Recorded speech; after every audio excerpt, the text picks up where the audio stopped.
কোরআনুল কারীমের 15 পারার প্রথম সূরা সূরাতুল বনী ইসরাঈল। আর সূরা বনী ইসরাঈলের 23 নম্বর আয়াতে কারিমার কিছু অংশ আমি তেলাওয়াত করেছি। আল্লাহ রাব্বুল আলামিন কোরআনুল কারীমের মধ্যে ইরশাদ করেছেন, ওয়াকাদা রাব্বুকা আল্লা তা'বুদু ইল্লা ইয়্যাহু ওয়া বিল ওয়ালিদাইনি ইহসান।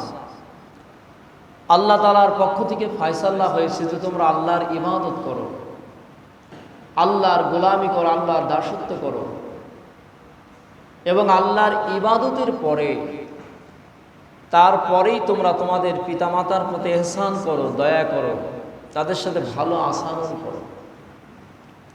কোরআনুল কারীমের একাধিক জায়গাতে আল্লাহ তাআলা বিভিন্ন বিষয়ে আলোচনা করেছেন। পিতামাতার প্রতি হক, দায়িত্ব, কর্তব্য সম্পর্কেও আলোচনা করেছেন। এক কথায় আল্লাহ তাআলা বলছেন যে আল্লাহর ইবাদতের পরে যদি কোনো মানুষ কারো কাছে কোনো পাওনাদার প্রাপ্য পেয়ে থাকে, সেটা হচ্ছে তার সন্তানের কাছে পিতামাতা পাবে। এজন্য আল্লাহর ইবাদতের পরে পিতামাতার প্রতি ইহসান করা, তাদের প্রতি সৎ আচরণ করা, এটা আল্লাহর পক্ষ থেকে নির্ধারিত হুকুম। জোরে বলেন সুবহানাল্লাহ। এবং আল্লাহ তাআলা বলেছেন যে তাদের সাথে তোমাদের আচরণটাকে সৌন্দর্যমণ্ডিত করো, তারা যেন তোমাদের আচরণের দ্বারা উফ শব্দটা ব্যবহার না করে, কষ্ট না পায়, এবং তারা যখন বার্ধক্যে উপনীত হবে তাদের জন্য দোয়া করতে থাকবে, আল্লাহ আমার পিতামাতা যেমন ছোটবেলায় আমাদেরকে লালন পালন করেছে, আল্লাহ তুমিও তাদেরকে রহমতের কোলে তুলে নিও। এজন্যই আল্লাহ পাক শিক্ষা দিয়েছেন যে তোমরা দোয়া করবে, রব্বির হামহুমা কামা রব্বায়ানি সগীরা, যে সন্তান হিসেবে তোমাদের দায়িত্ব যে পিতামাতার জন্য আল্লাহর কাছে দোয়া করবে। কোরআনুল কারীমে এই জায়গাতেই আল্লাহ তাআলা আলোচনা করেছেন পিতামাতার প্রতি কতটুকু হক আছে, একটি কথাই বোঝা যায়। অন্য তো অনেক জায়গাতে আল্লাহ পাক আলোচনা করেছেন, এবং হাদিসের মধ্যে রাসূল পাক সাল্লাল্লাহু আলাইহি ওয়াসাল্লামকে যখন জিজ্ঞাসা করা হলো পিতামাতার হক কতটুকু, এটা নির্ণয় করা আমাদের পক্ষে আদৌ সম্ভব নয়। তবে হাদিস পাকের মধ্যে এসেছেন যে কোনো এক সময় এক ব্যক্তি তার বৃদ্ধ মাকে নিয়ে আল্লাহর ঘর খানায় কাবা বাইতুল্লাহ তাওয়াফ করছিলেন। এই বৃদ্ধ মাটাকে নিয়ে যখন খানায় কাবায় কি তাওয়াফ করতেছিলেন, এমত অবস্থায় আল্লাহর হাবিবের সাথে সাক্ষাৎ। শুধু জিজ্ঞাসা করলেন, হুজুর আমার মা বৃদ্ধ হয়ে গেছে, আমার মা বার্ধক্যে উপনীত হয়েছে, আমি আমার মাকে নিয়ে কাঁধে করে নিয়ে আল্লাহর ঘরটাকে তাওয়াফ করাচ্ছি, এতে কি আমার মায়ের হক আদায় হবে? কি বলেন?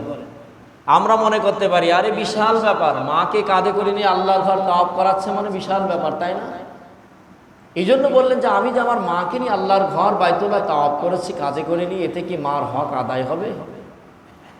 আল্লাহর হাবিব বলছেন কিঞ্চিত পরিমাণ আদায় হবে। জোরে বলেন সুবহানাল্লাহ। কারণ আমরা ভাবছি এটার দ্বারা হয়তো মা বাপের হকটাকে আমি বুঝিয়ে ফেলেছি, দিয়ে দিয়েছে, আসলে আদৌ সম্ভব নয়। আল্লাহর হাবিব বললেন, সাহাবী শোনো, মায়ের হক আদায় তো দূরের কথা, পরিপূর্ণভাবে তোমার শরীরের যে চামড়াটা আছে এই চামড়াটাকে তুলে তোমার মায়ের জন্য যদি একটা জুতো তৈরি করে দাও, পাপোশ বানিয়ে দাও, তথাপি তোমার মা যে তোমাকে দুধ পান করিয়েছেন, এক ফোঁটা দুধের দিন তো শোধ হবে না। জোরে বলেন সুবহানাল্লাহ। এটা থেকে বোঝা যায় পিতামাতার দায়িত্ব, হক কতটা অনেক উপরে। এবং কি ক্ষেত্র বিশেষ আল্লাহর হাবিবকে যখন সাহাবায়ে কেরাম বললেন, হুজুর আমি জিহাদে অংশগ্রহণ করতে চাই, আল্লাহর নবী বললেন যে তোমার মা কি বেঁচে আছে? বললেন আছে। আল্লাহর হাবিব বললেন, যাও তুমি তোমার মায়ের খেদমত করো, এতে তুমি জিহাদের সওয়াব পেয়ে যাবে। জোরে বলেন সুবহানাল্লাহ। এটা আমাদের স্বল্প জ্ঞানের মধ্যে বোঝানো সম্ভব নয় একজন পিতামাতা কতটা হকদার আগে সন্তানের কাছে। আজকে সেই পিতামাতা আজকে লাঞ্ছিত, পদস্থলিত হচ্ছে। এই জন্যই কিয়ামতের পূর্বে এমন একটা নিদর্শন দেখা যাবে, সন্তান পিতামাতাকে কষ্ট দিবে, কিয়ামতের পূর্বে এমনটা হবে। পিতামাতার প্রতি তাদের আচরণ খারাপ হবে। আর আল্লাহর হাবিব শিক্ষা দিলেন, যদি জীবনে সফলতা লাভ করতে চাও, তিনটা আমলের কথা আল্লাহর হাবিব বলেছেন, গুনার কারণে পাপের কারণে মানুষের রিজিকের বরকত কমে যায়। কিসের কারণে? গুনাহ করার কারণে মানুষের রিজিকে বরকত কমে যায়, অভাব অনাটন দেখা যায় পাপ করার কারণে। আল্লাহর হাবিব বললেন যে পাপের কারণে মানুষের অভাব অনাটন দেখা যায়, দোয়ার কারণে মানুষের তকদিরের পরিবর্তন ঘটে যায়। আর যদি কেউ দীর্ঘ হায়াত কামনা করে, সচ্ছল জীবন যাপন করতে চায়, সেজন্য তার পিতামাতার খেদমত করে। জোরে বলেন সুবহানাল্লাহ। কথাটাকে তিনটা ধাপে আল্লাহর হাবিব বলেছেন যে যদি সচ্ছল জীবন আমাদের পেতে হয়, দীর্ঘ হায়াত পেতে হয়, তাহলে পিতামাতার খেদমত করতে হবে। আর যদি তকদির পরিবর্তন করতে হয় তবে আল্লাহর কাছে দোয়া করতে হবে। আর যদি রিজিকে বরকত আনতে হয় তাহলে পাপ থেকে বিরত থাকতে হবে। পাপের কারণেই কি হয়? মানুষের অভাব অনাটন দেখা দেয়। আল্লাহর হাবিবের জন্য উদাহরণ দিয়ে বুঝিয়েছেন তাদের উপরে আল্লাহর লানত, অভিসম্পদ, তাদের উপরে দুর্ভোগ, যে যাদের জীবনে হায়াতে মা বাপকে পেয়েছে অথবা মা এবং বাপের একজনকে পেয়েছে, পেয়ে যারা জান্নাত কামই করতে পারে নাই, তাদের উপরে আল্লাহর লানত, অভিসম্পদ। তার মানে পিতামাতার খেদমতের কারণেই হতে পারে আল্লাহর জান্নাত অথবা জাহান্নাম। জোরে বলেন সুবহানাল্লাহ। সাহাবায়ে কেরাম যখন বললেন ইয়া রাসূলুল্লাহ, পিতামাতা আমাদের পরে কেমন হকদার রাখেন, কতটুক হক তাদের জন্য আমাদের প্রতি রয়েছে, আল্লাহর হাবিব বলছেন হুমা জান্নাতুকা ওয়া নারুকা। পিতামাতার হক কতটুকু এতে নির্ণয় করে শেষ করা যাবে না, তবে পিতামাতাই হলো তোমার জান্নাত অথবা জাহান্নাম। কি কতটুক হক আছে সেটা তো পরের ব্যাপার। রাসূল বললেন যে হুমা জান্নাতুকা ওয়া নারুকা, ওটাই তোমার জান্নাত অথবা ওটাই তোমার জাহান্নাম। হতে পারে তাদের খেদমতের কারণে আল্লাহর জান্নাত তোমার মিলে যাবে, নসিব তাদের খেদমত না করার কারণে তোমার তকদিরে জাহান্নাম এসে যাবে। এতটুকু কথাই বোঝা যায় যে পিতামাতার প্রতি কত দায়িত্ব এবং কর্তব্য সন্তানের প্রতি রয়েছে।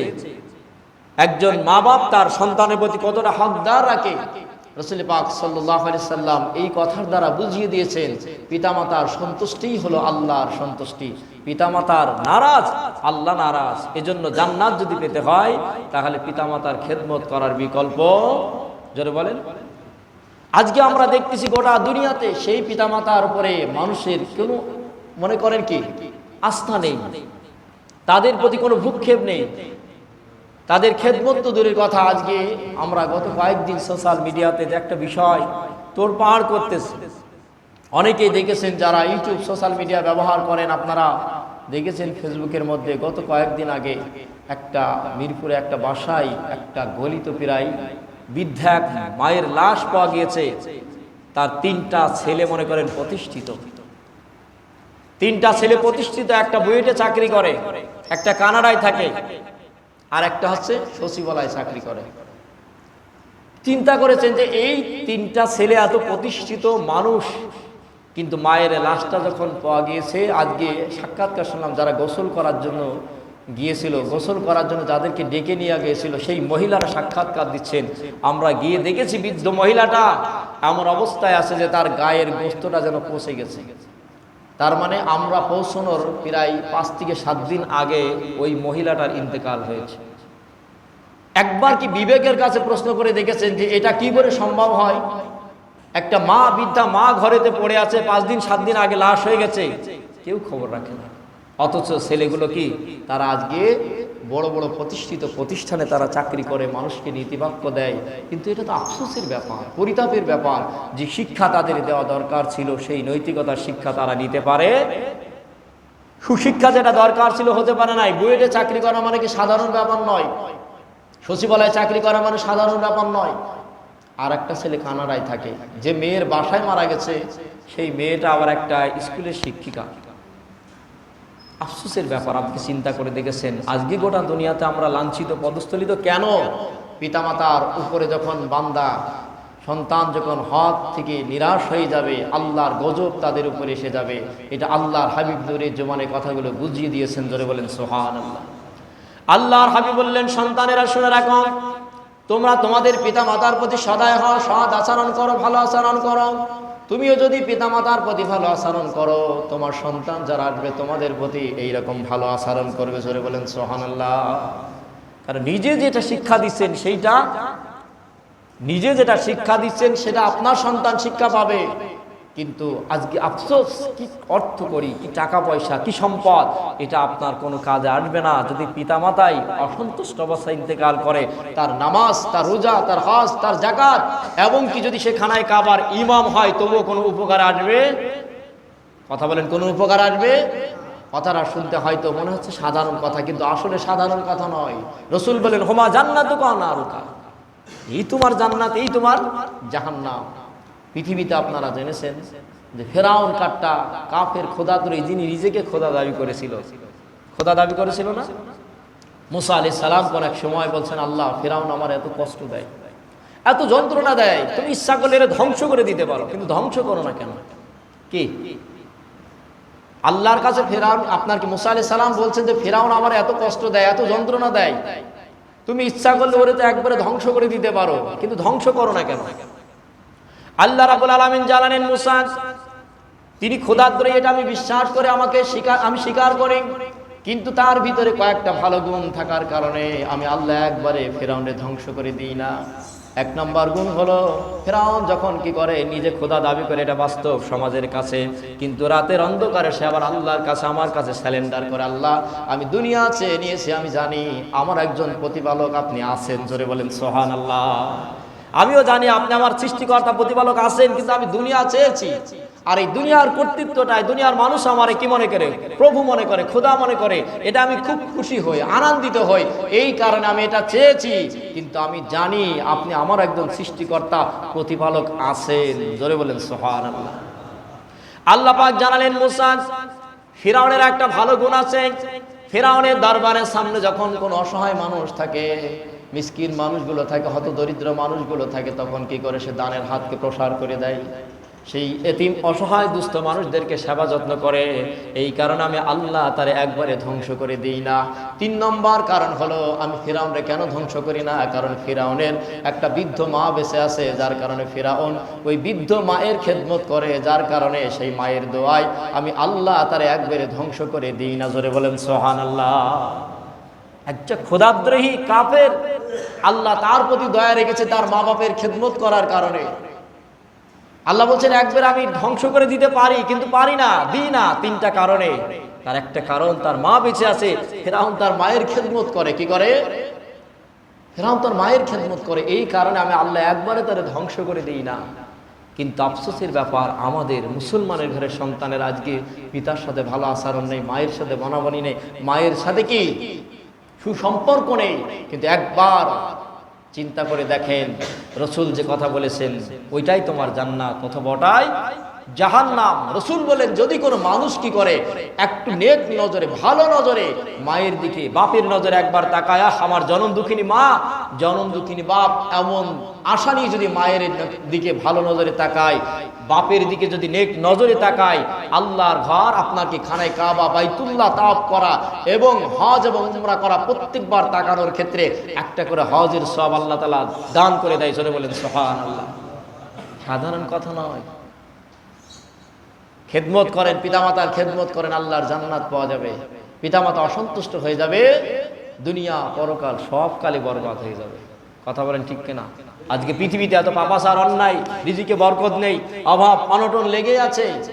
আপনি আপনার বাপের খেদমত করেন, মায়ের খেদমত করেন, দেখবেন আপনার সন্তান শিক্ষা গ্রহণ করবে, আপনাকে দেখা দেখি শিক্ষা গ্রহণ করবে।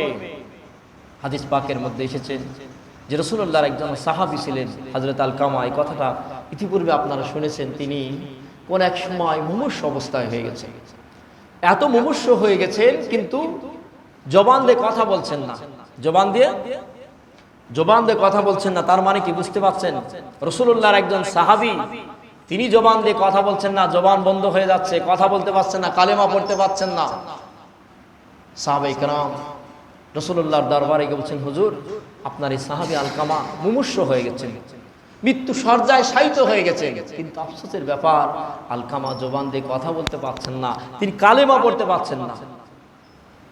রাসূলুল্লাহ ব্যস্ত হয়ে গেলেন, আরে আমার সাহাবী যদি ইন্তেকাল করে, ঈমান হারা অবস্থায় যদি ইন্তেকাল করে ওফাত হয়ে যায়, তাহলে সেটা কি করুণ কষ্টের কথা। এই কারণে রাসূলুল্লাহ বললেন, দেখো, তোমরা একটু খোঁজ নিয়ে দেখো যে আলকামার মা বাপ বেঁচে আছে কিনা।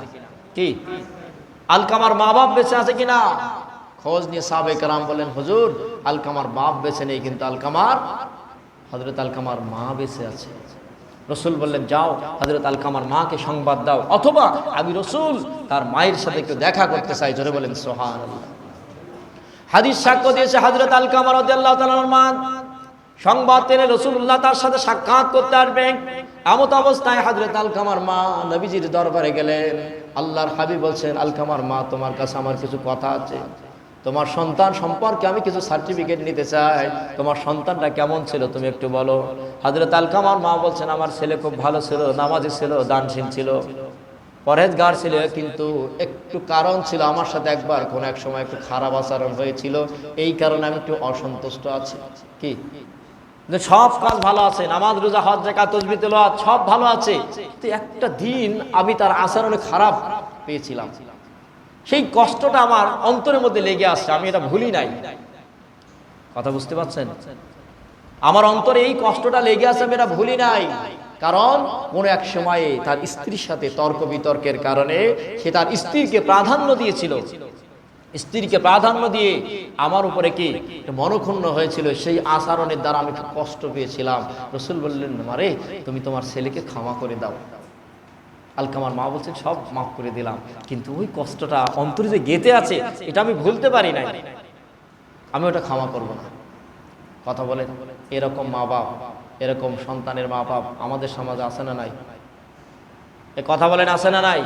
নেব খারাপ, মায়ের সাথে কথা নেই, বাপের সাথে কথা নেই, নিজের স্ত্রীকে পেয়ে ভুলে গেছো, মনে গেছো ইহকাল পরকাল পেয়ে গেছি, কিচ্ছু না, দুনিয়া পরকাল বরবাদ হয়ে যাবে যদি পিতামাতা অসন্তুষ্ট অবস্থায় ইন্তেকাল করে অথবা তুমি মারা দাও।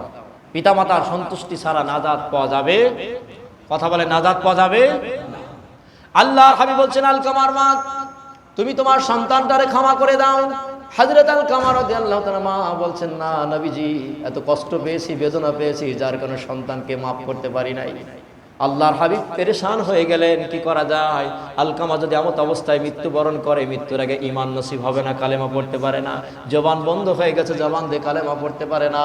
আল্লাহর হাবিব সাহাবে কেরামদেরকে বললেন, সাইয়্যিদিনা বেলালকে বললেন, বেলাল জলদি করে জঙ্গলে যাও, কিছু কাঠ তুমি সংগ্রহ করো, জঙ্গল থেকে কিছু কাঠ সংগ্রহ করে তুমি একটা স্তূপ তৈরি করো। আল্লাহর হাবিব সাহাবে কেরামদেরকে বললেন, সাহাবে কেরাম জঙ্গল থেকে কিছু কাঠ তুমি সংগ্রহ করো, কাঠ থেকে সংগ্রহ করে ওই কাঠের মধ্যে আগুন জ্বালিয়ে দাও, আর উত্তপ্ত আগুনের মধ্যে আমি আলকামারে ছেড়ে দেবো, আলকামার আগুনের মধ্যে জ্বালিয়ে দেবো। এমত অবস্থায় বলেন, দুনিয়ার জমিনে মারে কষ্ট যতই দেন না কেন, সন্তান কষ্ট পাক, সন্তান কষ্ট পায়, ব্যথা পায়, মা কিন্তু এটা কোনোদিন বরদাস্ত করতে, কথা বলেন, যে প্রান্তে থাকেন না কেন, সন্তান যদি বিদেশের মাটিতেও কিছু ঘটে থাকে, মা সেটা বুঝতে পারে। জোরে বলেন সুবহানাল্লাহ। আল্লাহর দেয়া নিয়ামত, নারীর একটা টান কানেকশন আমার আল্লাহ করে দিয়েছেন। আল্লাহর হাবিব বললেন, সাহাবায়ে কেরাম জলদি করে আগুন তৈরি করো, কেননা আলকামার হয়তো মৃত্যুর সময় নিকটবর্তী হয়ে গেছে, এখনই আমি আলকামার আগুনের মধ্যে নিক্ষেপ করে দেব। আলকামার মা বলছেন, নবী যেমন কাজটা করবেন না, কারণ আমার কলিজার টুকরা সন্তানটাকে যদি আমার সামনে আগুনের মধ্যে ফেলে দেন, আমি মা হয়ে এটা কিন্তু বরদাস্ত করতে পারবো না। হুজুর এই কাজটা করবেন না। আমার রাসূল বলছেন, আলকামার মা, এটা দুনিয়ার আগুন, সামান্য আগুন, তুমি যদি তোমার সন্তানরে মাফ না করে দাও, ক্ষমা না করে দাও, এই দুনিয়ার আগুন নাই, তোমার সন্তানটা জাহান্নামের আগুনের মধ্যে নিক্ষিপ্ত হবে, জাহান্নামের আগুনে জ্বলবে। সেই সময় মায়ের মনের ভিতরে দয়া হয়ে গেল। আল্লাহর হাবিব বলছেন, হুজুর আমি আমার সন্তান আলকামারে ক্ষমা করে দিলাম। জোরে বলেন সুবহানাল্লাহ। সাহাবায়ে কেরাম খবর নিয়ে দেখেছেন, আলকামার আর কেউ বলতে হয় নাই, কালেমা পড়াতে লাগে নাই, আলকামা নিজেই জবান দিয়ে একাকেই কালেমা পড়া শুরু করে দিয়েছেন। জোরে বলেন সুবহানাল্লাহ। এটা হাদিস সাক্ষ্য দিয়েছেন। আজকে গোটা দুনিয়ার দিকে তাকিয়ে দেখেন, মা কোথায় আছে, বাপ কোথায় আছে, বড় বড় বয়ান বক্তৃতা আমরা করি, কিন্তু খোঁজ নেই, খবর নেই। এরকম সন্তান আছে না নাই? কথা বলেন, আছে না নাই? অহরহ এরকম প্রমাণ রয়েছে। কিন্তু যদি দুনিয়াতে সচ্ছলতা লাভ করতে হয়, দুনিয়াতে যদি কি দীর্ঘ হায়াত পেতে হয়, তাহলে পিতামাতার খেদমতের বিকল্প কোনো আমল, কথা বলেন, পিতামাতার খেদমতের কোনো বিকল্প আমল নাই। আজকে আমরা সন্তানেরা বুঝি না, পিতামাতার কিছু দায়িত্ব ছিল সন্তানকে দিনী এলেম দেওয়া, দিনী এলেম কিছু ভিতরে ঢোকানো। আজকে বুয়েটে আপনার চাকরি পেয়ে দিয়েছেন, সচিবালয় চাকরির যোগ্যতা অর্জন করতে পেরেছে, হাজার হাজার সার্টিফিকেট থাকলেও সেই নৈতিকতার যে শিক্ষাটা দরকার ছিল পিতামাতার খেদমতের জন্য এই রকম শিক্ষাটা গ্রহণ করতে পারে নাই। এই জন্য সন্তানকে একটু সুশিক্ষা দিতে হবে, ধর্মীয় শিক্ষা দিতে হবে। কোথায় তোমার জান্নাত? কি রাসূল বলছেন, হুমা জান্নাতুকা ওয়া নারুকা, জান্নাত তো তোমার বাড়িতে আছে। হয় মার খেদমত করো, জান্নাত পেয়ে যাবে। মা বাপের খেদমত নেই, মা বাবা অসন্তুষ্ট আছে, জাহান্নাম পেয়ে যাবে। এজন্যই আমাদেরকে শিক্ষা নিতে হবে। এখন সময় আছে, হায়াত থাকতে একটু কাজে লাগাতে হবে। গোটা দুনিয়ার দিকে তাকান একবার, মানুষ আজকে আমরা এত লাঞ্ছিত, অধস্থলিত হচ্ছে, এত আকস্মিক বিপদ মুসিবত একটার পর একটা লেগেই আছে, কারণ আমরা আমাদের নৈতিকতা থেকে সরে এসেছি। আজকেও দেখেন, এই যে সকাল 9টা 9:30টার দিকে আরিসাই বাস আবার একটা চলে গেছে ফেরিতে। সংবাদ যারা দেখেছেন জানেন, 9:30টার দিকে সম্ভবত ঘটনা ঘটে গেছে। প্রায় আড়াই মাস আগে গত মার্চের 14 না 15 তারিখে একটা বাস ডুবেছিল আরিসায়, জানেন আপনারা, ফেরির উপর দিয়ে চলে গেল একবারে পানির মধ্যে। আজকে সকালবেলা একই রকম ঘটনা, এসবি ডিলাক্স কুষ্টিয়া থেকে ছেড়ে যাচ্ছিল, কিন্তু আল্লাহর ইচ্ছা যে যাত্রীগুলো সব নিচেই নামানো ছিল। ওই অ্যাক্সিডেন্টের পরে যাত্রী সব নিচেই নামায় দেয়। এত আকস্মিক বিপদ একটার পর একটা। একটাবার চিন্তা করে দেখেছেন, জাহারাল ফাসাদু ফিল বাররি ওয়াল বাহরি বিমা কাসাবাত আইদিন নাস। আমাদের পাপের কারণে একের পর এক বালা মুসিবত আকস্মিক বিপদ আমাদের এসে যাচ্ছে। এজন্য রাসূল বলছেন, যদি দীর্ঘ হায়াত কামনা করতে চাও, সচ্ছল জীবন যদি পেতে চাও, তাহলে পিতামাতার খেদমত করো। জোরে বলেন, কি করবে? পিতামাতার খেদমত করবে। নসেদ তোমার নামাজ, রোজা, হজ, যাকাত, তাসবিহ, তেলাওয়াত কোনো উপকারে আসতে পারবে? কথা বলেন। মায়ের সাথে ভালো আচরণ নেই। আজকে ব্রাজিল আর আর্জেন্টিনার পতাকা টাঙাচ্ছে মুসলমানের ছেলেরা। সত্যি না মিথ্যে? কথা বলেন, হচ্ছে কি হচ্ছে না? এই কদিন পরে বিশ্বকাপ খেলা শুরু হবে শুনতেছি। আমার একজন ফোন দিয়ে বলছে, ভাই সামনের সিজন এই কদিন পরে ফুটবল হুজুরকে লাড়বে, বলছেন এমন সময় তারিখ আমাদের দিবেন, সে সময় তো বিশ্বকাপ খেলা শুরু হবে। আরে বিশ্বকাপ খেলা হয়েছে তাতে আমার কি? মুসলমানের কোনো আসে যায়? কথা বলেন, আসে যায়? সতর্ক করে দিচ্ছি যুবকেরা, সাবধান। এরা আমাদের কোনো মুসলমান বন্ধু না। মুসলমান যাদের কিনে আমরা নাচানাচি করি, লাফালাফি করি, এরা আমাদের বন্ধু? এরা কি আমাদের কোনো উপকার আসবে? কথা বলেন, উপকার আসবে? আফসোস আমাদের জন্য, ধিক্কার। আল্লাহর হাবিব বলেছেন, মান তাশাব্বাহা বিকওমিন ফাহুয়া মিনহুম। সেই জাতির সাথে আপনার কি হাসর হবে, নাসর হবে। যে জাতির সাথে তাসাব্বু রাখবে, মহব্বত রাখবে, ভালোবাসা রাখবে। আজকে মুসলমানদেরকে বাদ দিয়ে, ইমানদারদেরকে বাদ দিয়ে যদি আমরা বেধর্মীদেরকে ভালোবাসতে শিখি, কোথাকার আর্জেন্টিনার, কোথায় ব্রাজিল, খেলা হচ্ছে ভালো কথা, মেনে নিলাম, কিন্তু এটা মুসলমানেরা কোনোদিন কোনো দলের পক্ষ নিতে পারে? কথা বলেন, পারে? যারও টাকা আছে, যাও 20 টাকা নিয়ে মার জন্য একটা মিষ্টি কিনে নিয়ে যাও, জান্নাত পাওয়া যাবে। কি পাওয়া যাবে? টাকা আছে, 20 টাকা নিয়ে যাও, 100 টাকা খরচ করে মার জন্য একটা কিছু কিনে নিয়ে যাও, দোয়া দেবে, জান্নাত পাওয়া যাবে, হায়াত পাওয়া যাবে। কোথায় দেখলাম মানে ওখানে 1 কিলো করে পতাকা টাঙাচ্ছে আর্জেন্টিনা ব্রাজিলের, এরকম আছে না নাই? কোনোদিনও মুসলমানদের পক্ষে এটা শোভনীয় নয়, কোন দলের পক্ষ না। বিশেষ করে বেধর্মীয় যে দলগুলো আছে, যে দেশগুলো আছে, এদের সমর্থন করা আমাদের পক্ষে আদৌ সম্ভব? কথা বলেন। ওর সাথে নিজে একটা জামা কিনে গায়ে দিয়ে তোকে লাভ হবে। কথা বলে লাভ হবে না? কিন্তু আফসোসের ব্যাপার, মুসলমানের ছেলেরা আজকে কোথায় আছে? ধর্মীয় নৈতিকতা আমাদের নেই। আজকে কোথায় কোন দেশে খেলা হচ্ছে, কোন দেশের মানুষ ও তো জীবনে আপনার চেনে না, আপনার নামও শোনে না। শুনেছে নাকি? তার জন্য পাগল হয়েছে, দেওয়ানা হয়েছে, পাগল হয়ে আপনাকে 1 কিলোমিটার একটা পতাকা টাঙাতে হবে। এটা কোনোদিন মুসলমানের পক্ষে জায়েজ হবে? কথা বলেন, জায়েজ হবে না? খবরদার, এ কাজ করা যাবে না, এ কাজ করা যাবে না। সম্ভব যদি থাকে দাও, একটু ভালো কাজ করো, মার জন্য একটু খেদমত করো, বাপের খেদমত করো, তাতে লাভ হবে। মার জন্য কিছু কিনে নিয়ে দাও, হাসি মুখে একটু কথা বলো, তাতে মায়ের দোয়া পাওয়া যাবে। জোরে বলেন সুবহানাল্লাহ। কিন্তু সেইগুলো বাদ দিয়ে যুবকেরা আজকে পতাকা টাঙাচ্ছ, অমুক দেশের পক্ষ নিয়ে মারামারি করতেছো, ভাইয়ে ভাইয়ে দ্বন্দ্ব লাগিয়ে দিচ্ছেন, অমুকের দলের সাপোর্টার আছে না এরকম? এই জন্য এই খেলাকে আল্লাহর হাবিব হারাম করেছেন। কুল্লু লাবুন হারামুন সালাসা ইল্লা লাবুন জায়েজ। সমস্ত খেলাকে আল্লাহর হাবিব হারাম করে দিয়েছেন, ইল্লা লাবুন জায়েজ। 3টা খেলার ব্যাপার আল্লাহর হাবিব জায়েজ বলেছেন। আর এই যে খেলাগুলো শরিয়া বাদ দিয়ে যেইটাতে হারাম পন্থায় করতে হয়, এই খেলাগুলোকে আল্লাহর হাবিব হারাম করে দিয়েছেন। এটা কোনোদিন আমাদের জন্য এটার পক্ষ নিয়ে কোনো দলাদলি করা যাবে কথা বলেন, দলাদলি করা যাবে না। মুসলমানের আমাদের সাবধান হতে হবে, সতর্ক হতে হবে। আজকে আমাদের নৈতিকতা থেকে আমরা সরে এসেছি। এজন্যই পিতামাতার খেদমত করা এটা আমার আল্লাহ তাআলার দায়িত্ব, কর্তব্য করে দিয়েছেন। ওয়াকাদা রাব্বুকা আল্লা তা'বুদু ইল্লা ইয়্যাহু ওয়া বিল ওয়ালিদাইনি ইহসান। পিতামাতার ইবাদতে, আপনাকে আল্লাহর ইবাদতে দাসত্বের পরেই পিতামাতার প্রতি ইহসান করা এটা আমার আল্লাহর অন্যতম হুকুম। অতএব যাদেরকে মা বাপ হায়াতে আছে একটু খেদমত করার চেষ্টা করুন, হতে পারে আল্লাহর জান্নাত তোমার হয়ে যাবে। আর পিতামাতা যদি অসন্তুষ্ট হয়ে থাকে, যাও একটু ক্ষমা চাও, মাপ চাও।